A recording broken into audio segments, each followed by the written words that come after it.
I'm going to show you how to do a trick that will convince your friends and family that you're a mind reader. The first thing you need to do is prepare. You need to choose a book, and that book needs to have lots of words on each page. Novels are better than non-fiction or picture books, something like a Harry Potter book or maybe a Roald Dahl book. Go to page 10 of your book, count down to the 8th line.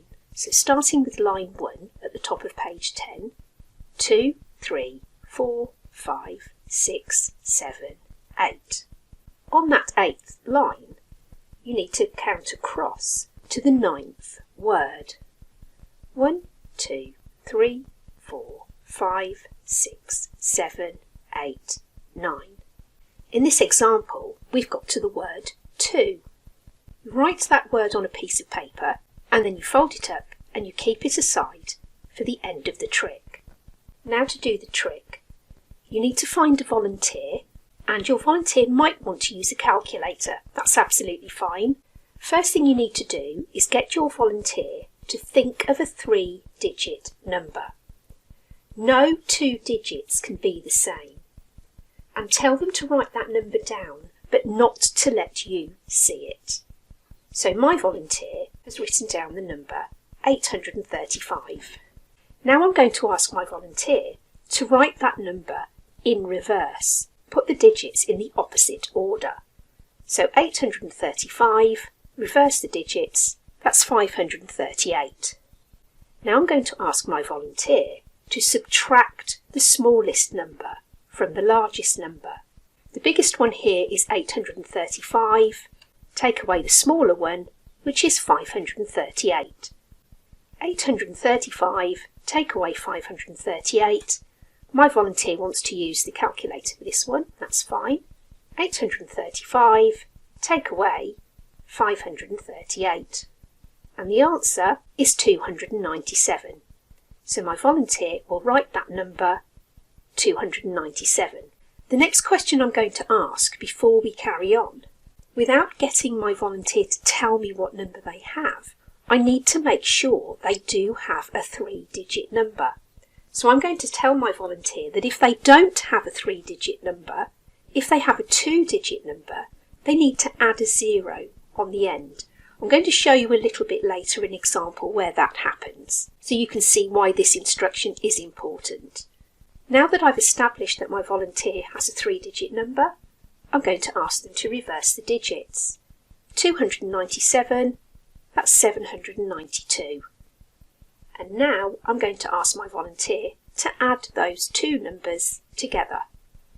297 add 792, that's 1089.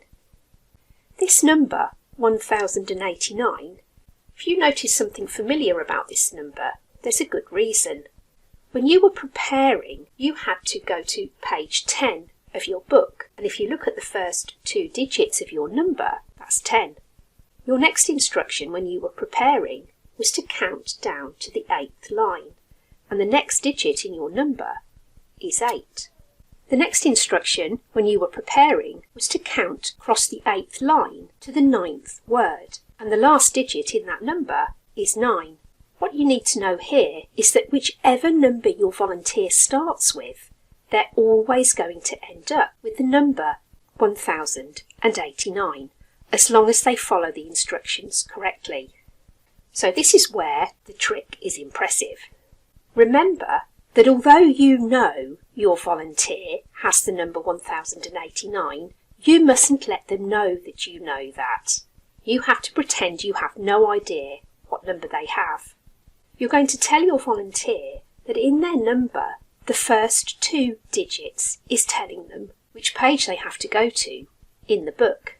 Your volunteer will look at those first 2 digits and say, I've got to go to page 10. So they get the book and turn to page 10. Now you're going to say to your volunteer, the next thing you have to do is look at the 3rd digit in your number, and that will tell you how many lines down that page you have to go. So your volunteer will look at the 3rd digit and say, I've got to go down 8 lines on page 10. So on page 10, they're going to count down 8 lines. 1, 2, 3, 4, 5, 6, 7, 8. Now you're going to say to your volunteer the 4th digit of your number. That's telling you how many words you have to count across on that line. So your volunteer will say, I've got to count 9 words. I've got to go to the 9th word on that line. 1, 2, 3, 4, 5, 6, 7, 8, 9. I have the word to. You will ask your volunteer, what's the word that you got to?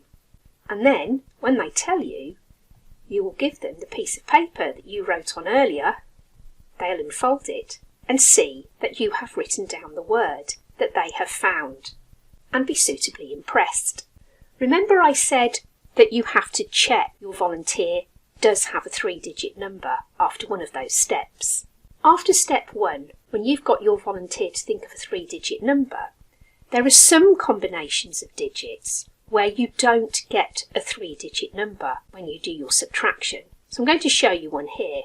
My next volunteer has chosen the number 231. And I'm going to ask my volunteer to reverse that.